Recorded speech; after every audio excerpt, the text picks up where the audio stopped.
يا اخويا يا مصري، اياك اياك اياك تبيع حاجة لتاجر، تاجر مصري بالاخص.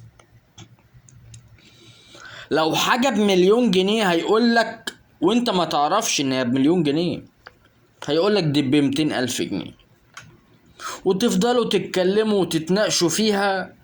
كبيره قوي هيشتريها منك ب300,000 جنيه ويبيعها ب1,500,000 و2,000,000 و2,500,000 و3,000,000 كمان.